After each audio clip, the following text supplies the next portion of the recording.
नमस्कार, आप देख रहे हैं चुनावी चर्चा और मैं हूं मनोरंजन भारती। आज हम बात करेंगे बीजेपी के महासचिव कैलाश विजयवर्गीय की, जिन्होंने एक बार फिर से वैसा बयान दिया है जिसके लिए वो चर्चा में है। कैलाश ने कहा है कि वो पार्टी के उस बूथ अध्यक्ष को अपनी तरफ से 51,000 रुपये का इनाम देंगे जिसके बूथ पर एक भी वोट कांग्रेस को नहीं पड़ेगा। साथ ही हम बात करेंगे सीएम शिवराज की, जिन्होंने एक बार फिर चुनाव लड़ने पर बयान दिया है। तो साथ ही सीएम कमलनाथ पर भी बरसे हैं। हम बात करेंगे जबलपुर में अनुराग ठाकुर के दौरे की और साथ ही कांकेर यानी छत्तीसगढ़ में प्रियंका गांधी के दौरे की भी। तो आइए शुरू करते हैं चुनावी चर्चा।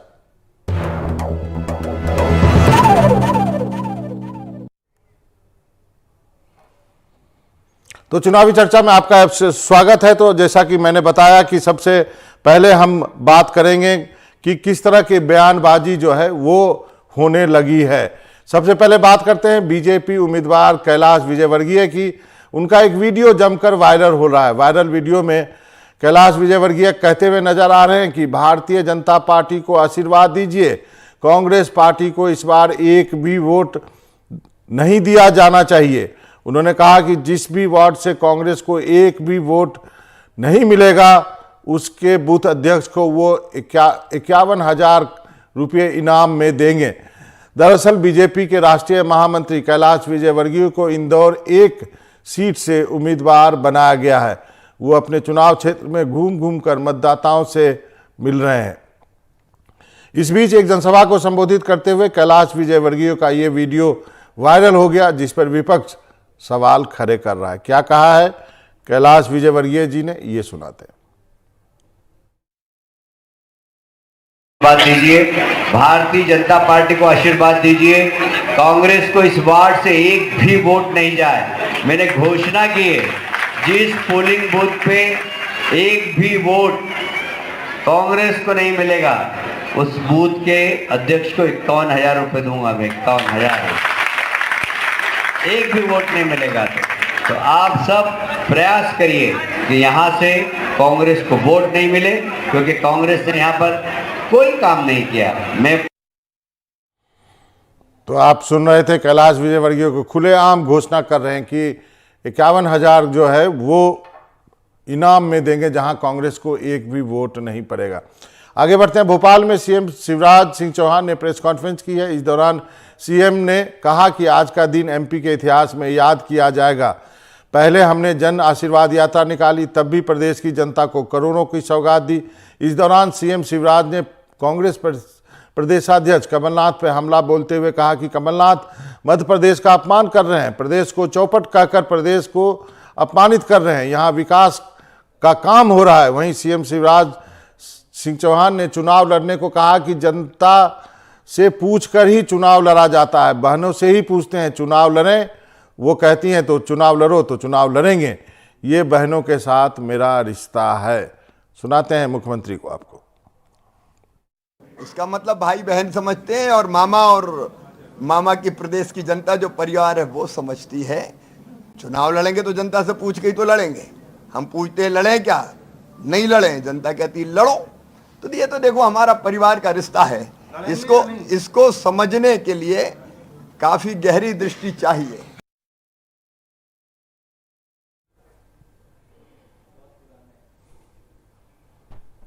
तो आप सुन रहे थे चीफ मिनिस्टर को, और कई तरह की घोषणाएं भी उन्होंने की है।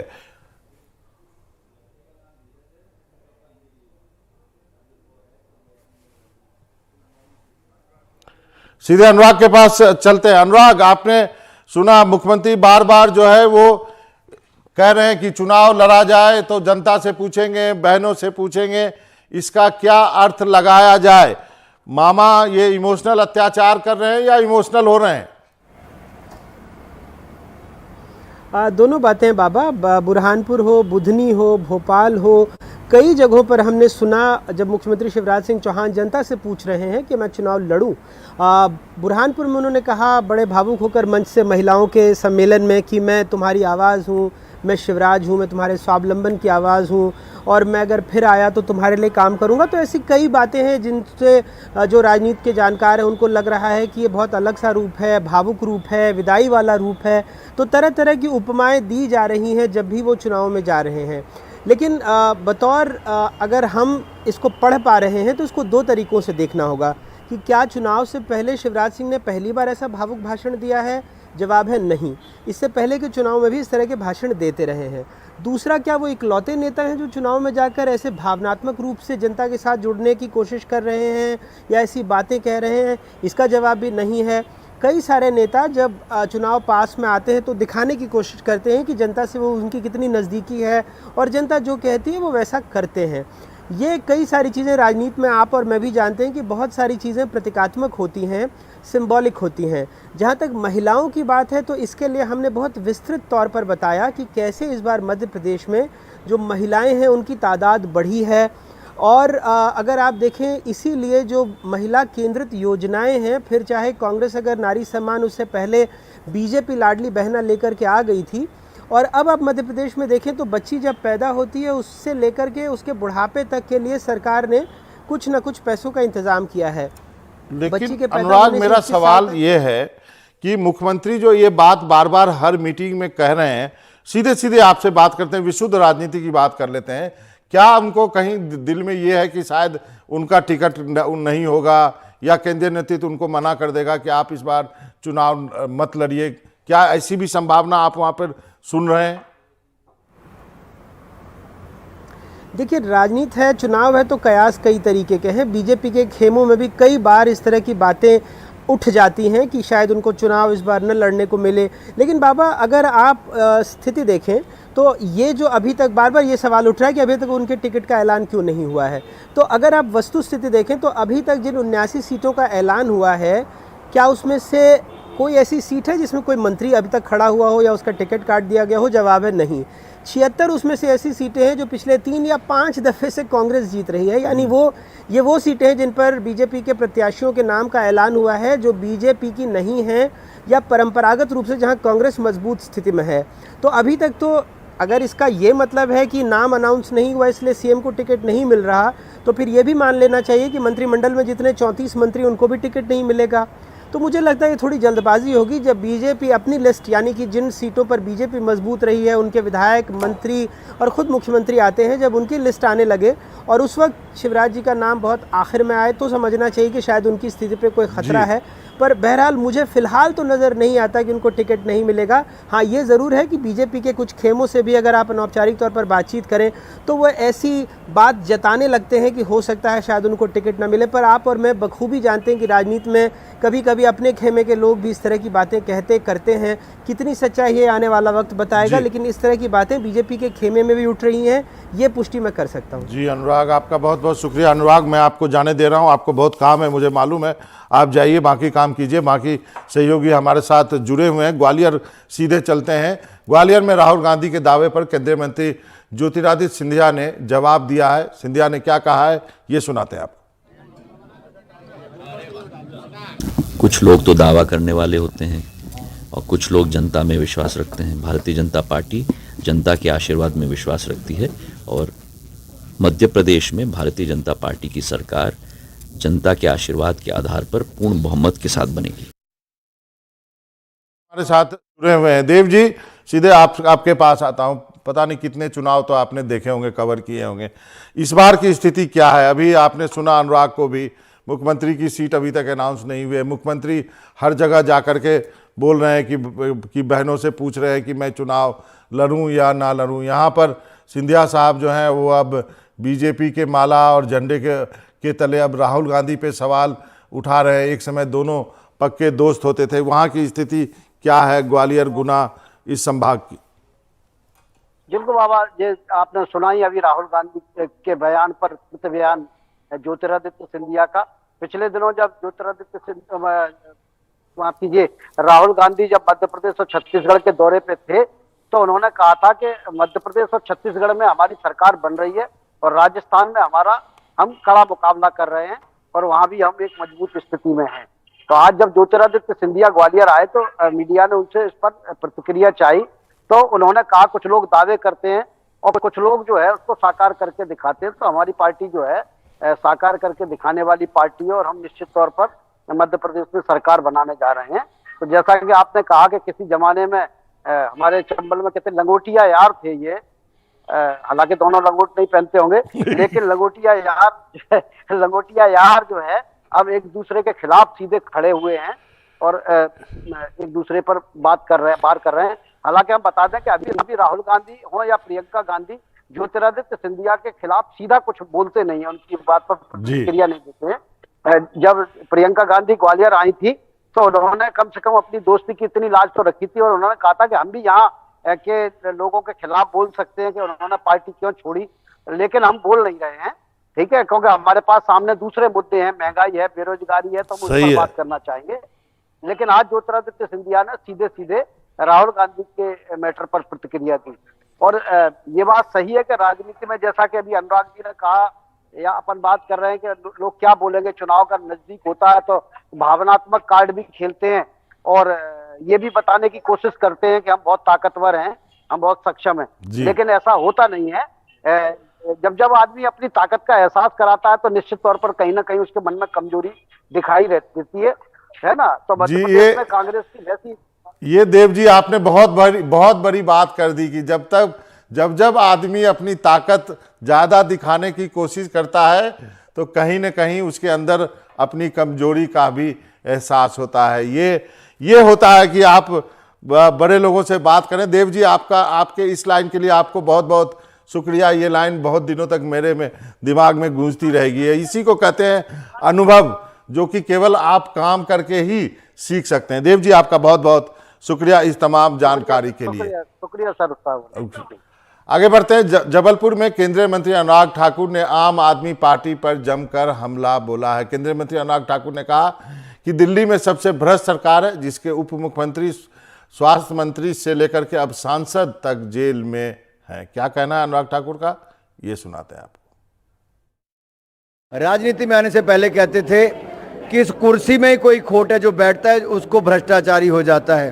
तो अरविंद केजरीवाल जी ने वो सिद्ध किया है, बैठे हैं और भ्रष्टाचार ही किया है। लेकिन ये विपक्ष बोल रहा है कि डेमोक्रेसी को खत्म करने की एक साजिश है।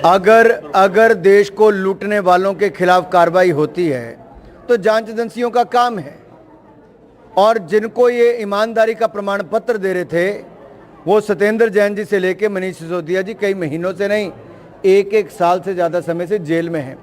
इनके पंजाब के स्वास्थ्य मंत्री से लेकर दिल्ली के स्वास्थ्य मंत्री भ्रष्टाचार के चलते इस्तीफे देने पड़े हैं, जेलों में रखा।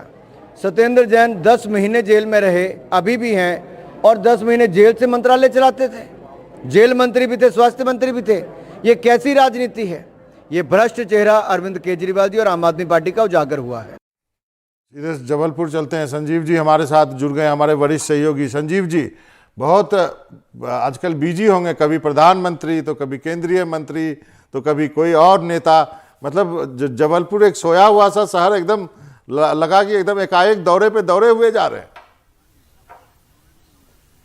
बिल्कुल बाबा, अब तो इंतजार है कि आचार संहिता लग जाएगी और उसके बाद तो स्टार प्रचारकों का लगातार आना होगा और आपके साथ रोज बात करने का भी हमें मौका मिलेगा। आज अनुराग ठाकुर जबलपुर आए थे। मेरी मिट्टी मेरी देश जो प्रधानमंत्री का एक कार्यक्रम है, उसके तहत रानी दुर्गावती विश्वविद्यालय में उनका कार्यक्रम था। छात्रों के बीच थे, काफ़ी देर तक छात्रों से बात करते रहे, अनौपचारिक रूप से भी बहुत देर तक मिलते रहे, लेकिन उनका पूरा फोकस जो था वो अरविंद केजरीवाल पर था। उन्होंने तो मेरा संजीव जी यही सवाल है, वहां पे क्या आम आदमी पार्टी है क्या? कि क्योंकि एक केंद्रीय मंत्री कांग्रेस पे हमला नहीं बोल के आम आदमी पार्टी पे क्यों हमला कर रहा है? बिल्कुल बाबा, आम आदमी पार्टी ने अपनी एक लिस्ट तो जारी कर दी है। जबलपुर और महाकौशल में आम आदमी पार्टी की प्रेजेंस है, वो लगातार आंदोलन करते रहे हैं और अभी आम आदमी पार्टी एक नई विचारधारा पे काम कर रही है। उनका कहना यह है कि वो इंतजार कर रहे हैं कि जो दोनों पार्टियों के असंतुष्ट होंगे जो जिनको भाजपा या कांग्रेस से टिकट नहीं मिलेगी और वो अच्छी पोजीशन में होंगे, अच्छे लड़ने वाले होंगे, तो वो आम आदमी पार्टी से चुनाव लड़ने के लिए उनका स्वागत है। अगर ऐसा होता है तो चुनाव में एक नया मज़ा आ जाएगा, एक नया पुट आ जाएगा कि भारतीय जनता पार्टी के भी असंतुष्ट और कांग्रेस के भी संतुष्ट आम आदमी पार्टी के प्रत्याशी बन जाएंगे। और कुछ यंग लोगों को भी आम आदमी पार्टी ने मध्य प्रदेश में तैयार करना शुरू किया है और लगातार वो जनता के बीच में अपनी प्रेजेंस बनाए हैं। और उनका कहना ये है कि हम ही हैं जो स्कूल और स्वास्थ्य के विषय में बात करते हैं, दे सकते हैं। इसीलिए अनुराग ठाकुर हों या भारतीय जनता पार्टी के और भी नेता हों, वो आम आदमी पार्टी को इसलिए बताना चाहते हैं कि नहीं नहीं ये तो सबसे भ्रष्ट है। और आज तो एक नई बात कह दी उन्होंने कि ऐसा लगता है कि अब कैबिनेट पूरी जो है वो जेल से चलेगी, क्योंकि बहुत सारे वरिष्ठ मंत्री अभी जेल चले गए हैं और यहाँ तो जेल मंत्री ही जेल से जेल चला रहे थे। तो इस तरह से आम आदमी पार्टी को टारगेट में तो लिया जा रहा है मध्य प्रदेश में। सही कहा संजीव जी। इसका मतलब है कहीं न कहीं दिल्ली की लड़ाई जो है बीजेपी आम आदमी के खिलाफ इन विधानसभा चुनाव में भी अलग अलग राज्यों में लड़ रही है। संजीव जी आपका बहुत बहुत शुक्रिया हमसे जुड़ने के लिए। आगे बढ़ते हैं। कांग्रेस राष्ट्रीय महासचिव प्रियंका गांधी आज कांकेर छत्तीसगढ़ में उन्होंने जनसभा को संबोधित किया और उन्होंने आज जो है पंडित नेहरू से लेकर के बाकी चीज़ों पर भी अपनी बात कही और उन्होंने ये भी कहा कि किस तरह से जो वहाँ यहाँ की कांग्रेस की सरकार है वो किसानों को मजबूत करने में जुटी हुई है। क्या कहना है प्रियंका का वो सुनाते हैं, फिर जुल्फी के पास चलेंगे। और आप देख लीजिए यहाँ पे चीफ मिनिस्टर भी दिखाई दे रहे हैं, यहाँ पे डिप्टी सीएम भी दिखाई दे रहे हैं और लगातार प्रियंका गांधी जो है छत्तीसगढ़ के दौरे पर लगातार रही हैं। लगातार ये इनका दूसरा तीसरा दौरा होगा। आप देख सकते हैं खासकर महिलाओं को भी टारगेट करती हैं। सुनते हैं पहले प्रियंका गांधी को। यहाँ छत्तीसगढ़ में कांग्रेस की सरकार ने कर्ज माफ करने का काम 24 घंटों के अंदर अंदर किया। इन्होंने क्या किया? प्रधानमंत्री जी अपने लिए दो हवाई जहाज खरीदते हैं। 8,000 करोड़ का एक हवाई जहाज अपने लिए। सुन लीजिए, 20,000 करोड़ का नया संसद बनाते हैं, जबकि एक अच्छा खासा संसद हमारे देश में है।